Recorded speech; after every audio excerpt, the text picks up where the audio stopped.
Hi friends. आज हम पृथ्वी के सबसे नियरेस्ट स्टार द सन के बारे में पढ़ने जा रहे हैं।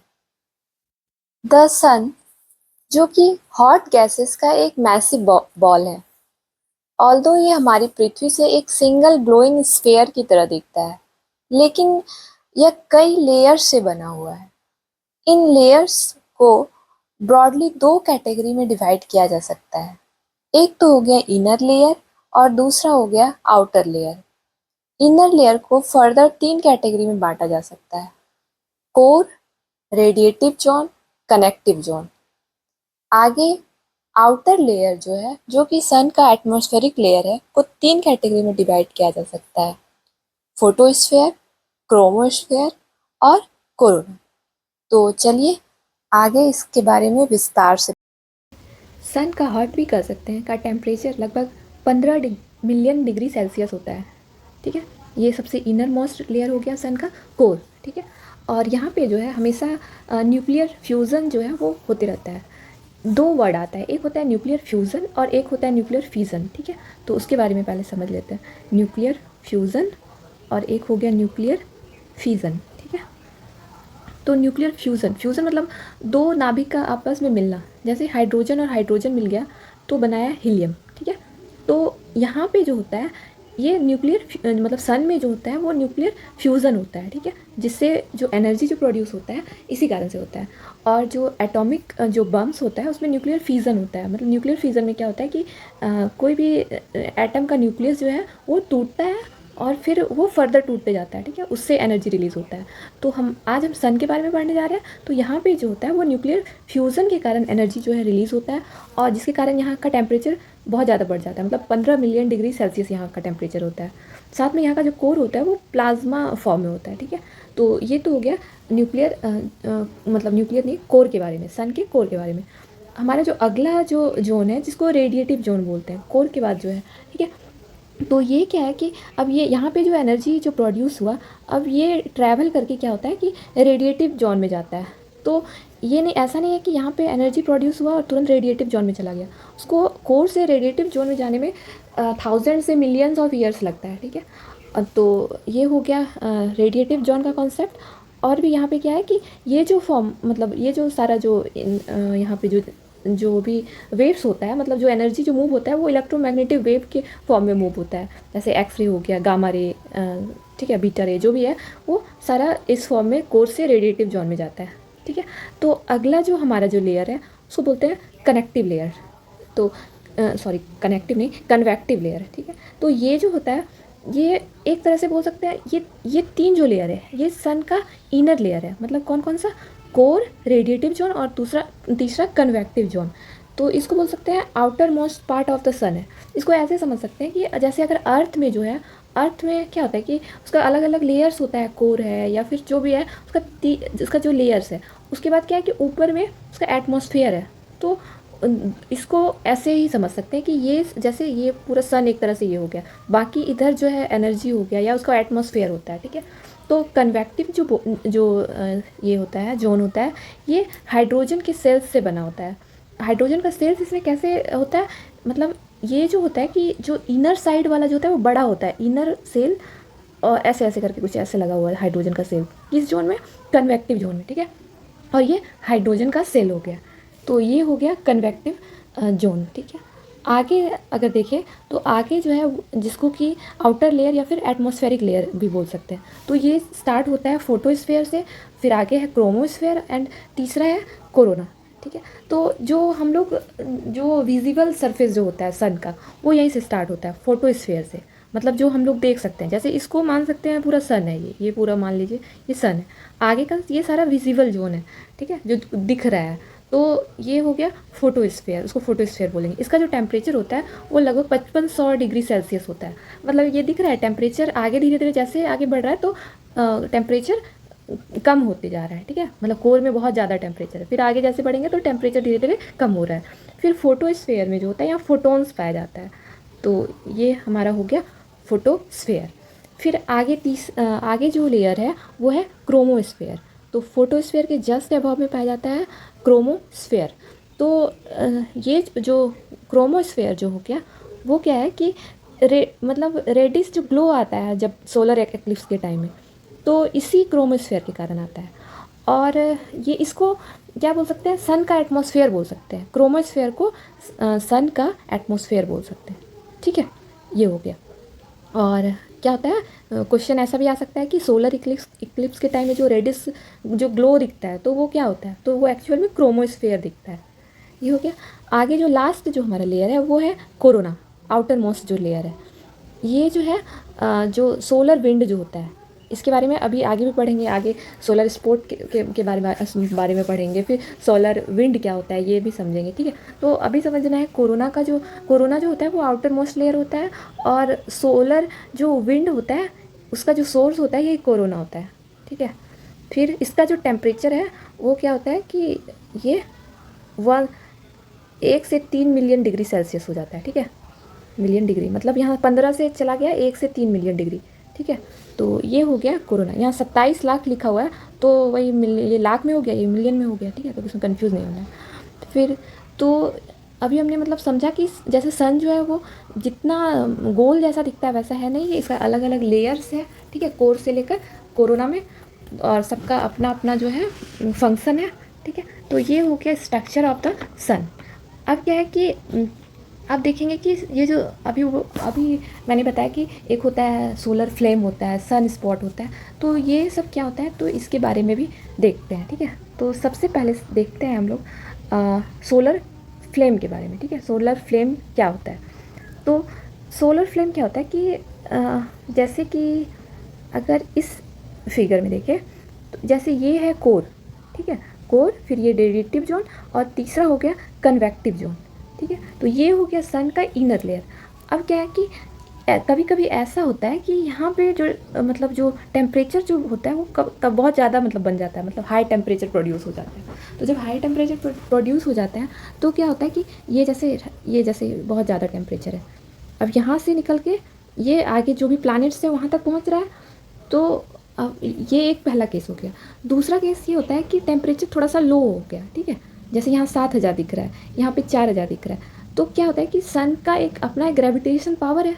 सन का जो ग्रेविटेशन पावर है वो अर्थ के ग्रेविटेशन पावर के 28 गुना है, 28 टाइम्स। ठीक है, मतलब जो अर्थ का टेम्परेचर है वो सन का जो ग्रेविटेशन है वो 28 टाइम्स ऑफ अर्थ के ग्रेविटेशन। तो सन का एक ग्रेविटेशन होता है, तो इस ग्रेविटेशन के कारण क्या होता है कि ये जो टेम्परेचर यहाँ से निकला, ठीक है, तो ये टेम्परेचर ये सन इसको खींच लेता है। तो और एक क्या हो गया कि टेम्परेचर जिसका बहुत ज़्यादा है तो वो सन उसको खींच नहीं पाता है, तो वो जो टेम्परेचर है वो यहाँ से बाहर निकल जाता है। अब तो दो केस हो गया।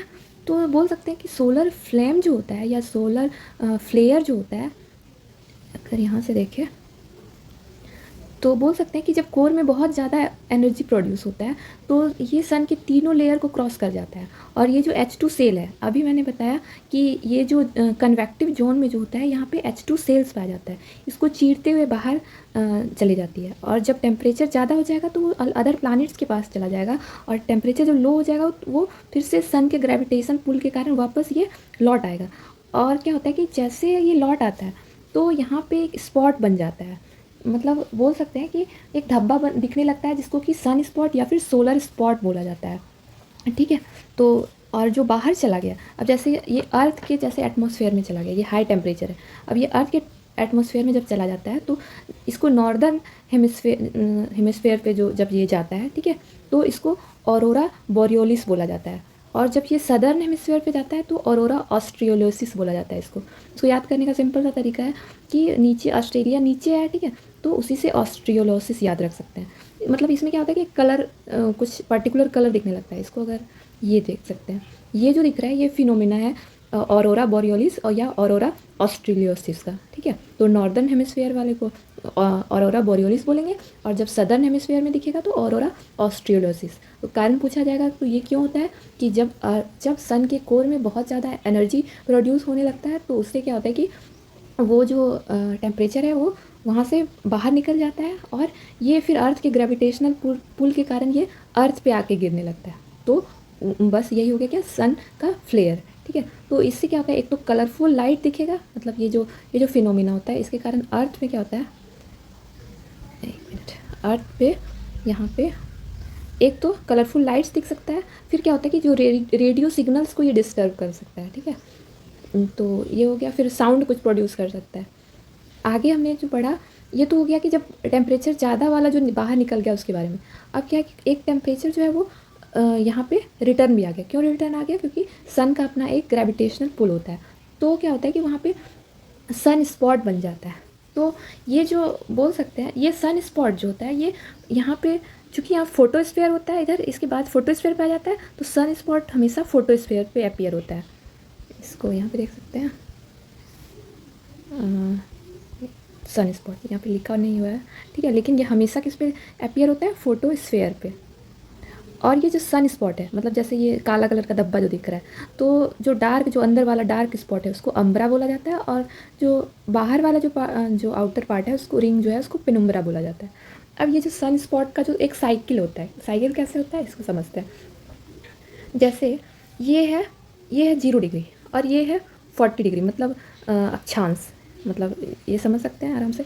तो अब ये जो सन स्पॉट का जो साइकिल होता है ये 0 से 40 के बीच में ही बनता है, मतलब ऐसा नहीं है कि कहीं पे भी बन जाए, मतलब सन के 0 डिग्री से 40 डिग्री के बीच बनता है। ये सन है, समझ में आ रहा है ना? तो ये अब क्या है कि यहाँ इसी भी यहीं पे बनता है, कहीं पे जो भी, मतलब ये फिनोमिना जो होता है ये यहीं पे होता है।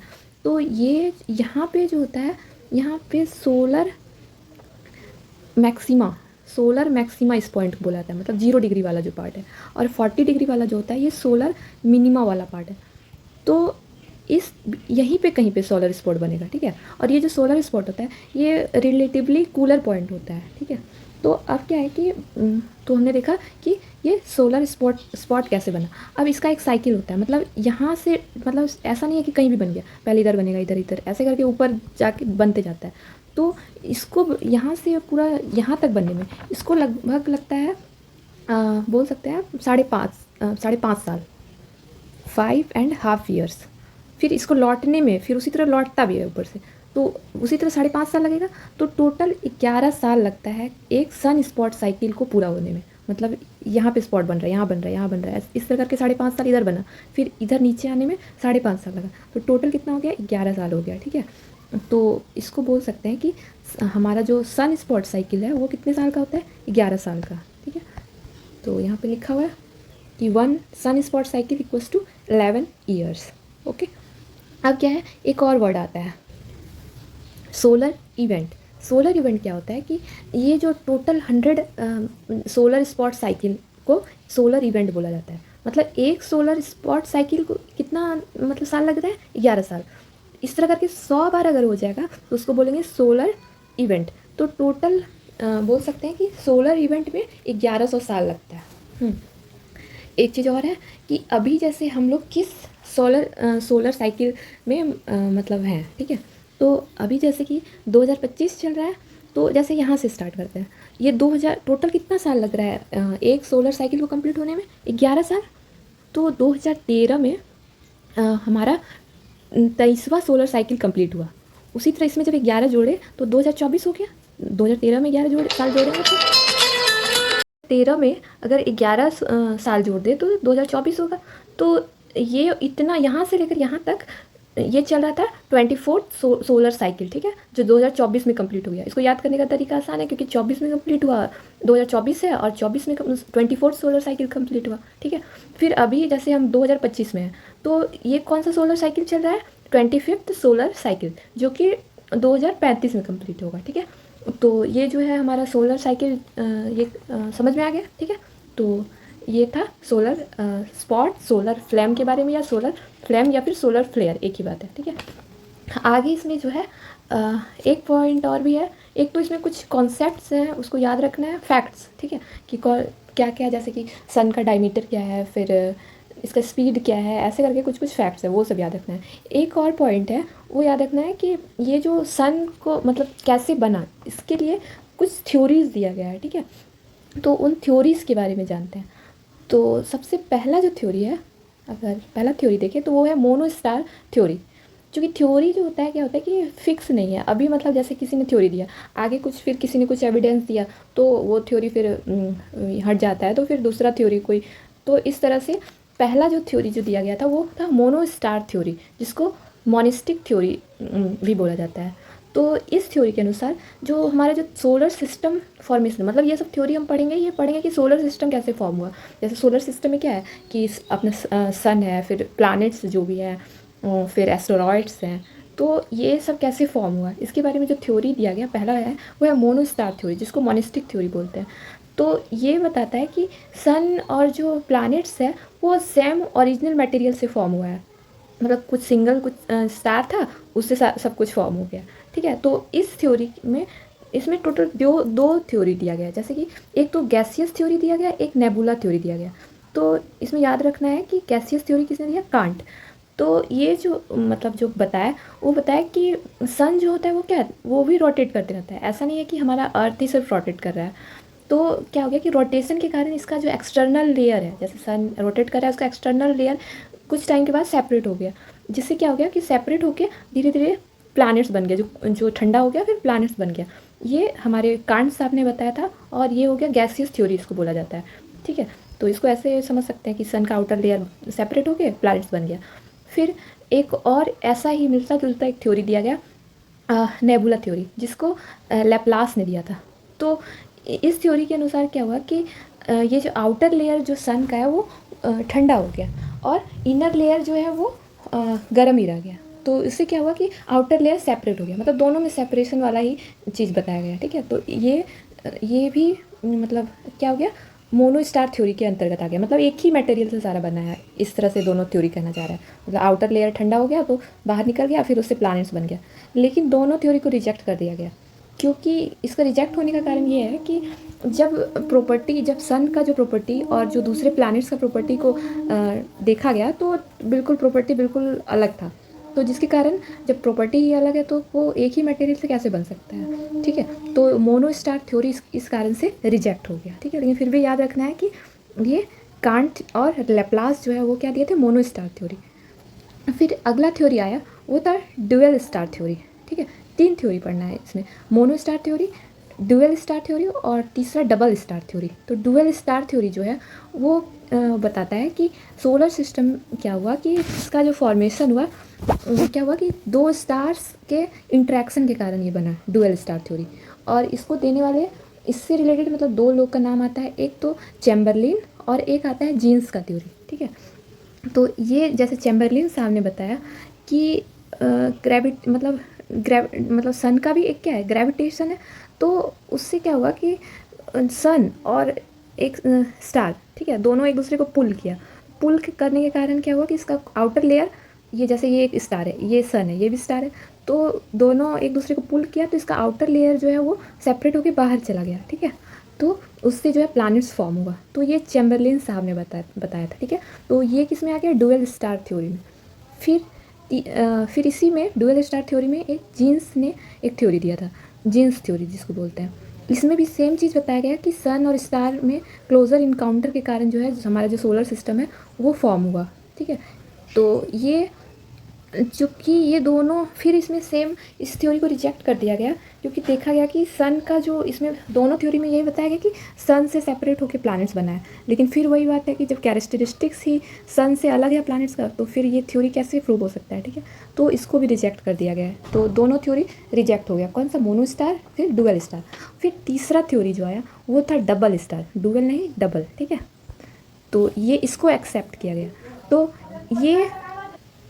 तो ये जो थ्योरी है ये लिटलेटन ने दिया था। ठीक है, डबल स्टार थ्योरी। इसमें यहाँ पे क्या है कि यहाँ पे बात किया गया कि डबल स्टार थ्योरी में एक तो सन था और 2 स्टार का बात किया गया। तो जैसे कि अब एक में यहाँ पे बताया गया कि एक स्टार में ब्लास्ट हुआ। ठीक है, ब्लास्ट हुआ, और ये क्या हुआ कि सन के ग्रेविटेशन पुल के कारण ये उसके क्लोज आ गया। तो उससे क्या हुआ कि ये यहाँ पे ये ग्रेविटेशन पुल के कारण ये इसके पास आया, फिर यहाँ पे इसमें ब्लास्ट हो गया, तो दूसरा जो स्टार है वो ब्लैक होल बन गया। ठीक है, तो इसमें बताया गया कि वो जो स्टार है, मतलब सन से वो प्लैनेट्स नहीं बना, ये जो स्टार जो ब्लास्ट हो गया उससे प्लैनेट्स बना, ठीक है। तो इसमें मतलब 3 स्टार का बात किया गया डबल स्टार थ्योरी में। एक तो खुद सन और 2 स्टार, एक जो स्टार है वो ब्लैक होल बन गया और दूसरे में जिसमें ब्लास्ट हुआ ग्रेविटेशनल पुल के कारण उससे प्लैनेट्स बन गया। ये सबसे ज़्यादा मोस्ट एक्सेप्टेड थ्योरी है। तो ये हमने पढ़ा कि हमारा सोलर सिस्टम कैसे फॉर्म हुआ, ठीक है। अब कुछ फैक्ट्स हैं जिनको याद रखना है कि जैसे कि फैक्ट्स में हमारा जैसे कि पहला है कि सन को मतलब सन का जो लाइट है उसको अर्थ पे पहुंचने में कितना समय लगता है, तो 8 मिनट 20 सेकेंड्स लगता है। तो ये सब चीज़ याद रख सकते हैं। इसमें जो फ्यूज़न के कारण हाइड्रोजन और हीलियम का इसमें रोल होता है, ठीक है। फिर फ्यूल किसमें प्लाज्मा स्टेट में होता है। फिर इसका रोटेशन जो होता है वो फ्रॉम वेस्ट टू ईस्ट होता है, मतलब हमें जैसे अर्थ का रोटेशन होता है फ्रॉम वेस्ट टू ईस्ट, तो इसमें भी rotation from west to east है। हाँ, ये ज़रूर है कि ये दिखता है मतलब चूँकि मतलब उल्टा दिखता है, यहाँ से जब देखेंगे तो लगेगा ईस्ट टू वेस्ट इसका रोटेशन हो रहा है, ठीक है। मतलब ये भी अपने एक्सिस पे रोटेट कर रहा है। फिर क्या है कि हमने पिछले क्लास में पढ़ा था कि सन जो है वो मिल्की वे गैलेक्सी का चक्कर लगा रहा है, ठीक है। और इसको पूरा चक्कर को लगाने में 25 करोड़ साल लगता है। जैसे हम लोग जैसे अर्थ जो है, अर्थ को सन का चक्कर लगाने में कितना 365 दिन लगता है, लेकिन इसको कितना दिन लग रहा है 25 करोड़ साल, ठीक है। तो ये है। और इसका स्पीड क्या है, स्पीड जो है 250 किलोमीटर पर सेकेंड है। फिर क्या है कि ये मिल्की वे गैलेक्सी के लगभग मतलब आउटर लेयर पे है, तो ये उससे कितना दूर है 26,000 लाइट ईयर दूर है मिल्की वे गैलेक्सी से, ठीक है। फिर आगे जो है इसका एज जो है वो यहाँ पे गलत लिखा हुआ है, एज 10 मिलियन होना चाहिए, 10 मिलियन ईयर से साल है टोटल, ठीक है। जिसमें से ये लगभग 5 मिलियन, और अगर एग्जैक्ट बोले तो 4.6 मिलियन ईयर्स ये जी चुका है, ठीक है। तो अभी लगभग आधा ज़िंदगी इसका पार हो चुका है, अभी और 5 मिलियन साल तक और ये जिएगा, ठीक है। और उसके बाद सन क्या है, हमारा नियरेस्ट स्टार है। फिर इसका डायमीटर जो है, डायमीटर का बात करें तो ये 13.92 लाख किलोमीटर, डायमीटर मतलब क्या हो गया, मतलब यहाँ से यहाँ के बीच का डिस्टेंस, तो 13.92 किलोमीटर, या इसको बोल सकते हैं 1.39 मिलियन लाख लाख नहीं सॉरी 1.39 किलोमीटर बोल सकते हैं, या फिर इसको 13.92 लाख किलोमीटर डिस्टेंस बोल सकते हैं इसका डायमीटर, मतलब सन का जो डायमीटर है वो कितना है। इसको अगर ऐसे भी याद रख सकते हैं कि ये जो सन हमारे अर्थ का जो डायमीटर है, अर्थ के डायमीटर के 109 गुना है, मतलब जो अर्थ का जो डायमीटर है उससे कितना बड़ा है 109 टाइम्स सन का डायमीटर। फिर अगर ग्रेविटेशन का बात करें, यहाँ पे लिखा हुआ है ग्रेविटेशन, इसका जो ग्रेविटेशन है वो 28 टाइम्स है अर्थ के। फिर डेंसिटी है जो है वो है 20 टाइम्स ऑफ अर्थ। फिर क्या है कि इसका डेंसिटी याद रख सकते हैं 100 ग्राम पर सेंटीमीटर क्यूब है। फिर यहाँ पे हाइड्रोजन जो है 75% है और हीलियम 24%, ये हो गया। फिर और ये हो गया आगे, हाँ ये भी आता है क्वेश्चन कि सन और अर्थ के बीच का डिस्टेंस कितना है, तो इसके बीच का डिस्टेंस अगर मोटे तौर पे याद रखें तो 15 करोड़ किलोमीटर है, या अगर एग्जैक्ट याद रखना है तो 14.96 करोड़ किलोमीटर है, ठीक है। यहाँ पे ये ऐसे मिलियन में लिखा हुआ है तो कंफ्यूज नहीं होना है, ठीक है, क्योंकि ये याद रखना है कि 10 लाख बराबर 1 मिलियन, ठीक है। तो ऐसे निकाल के हम लोग याद रख सकते हैं।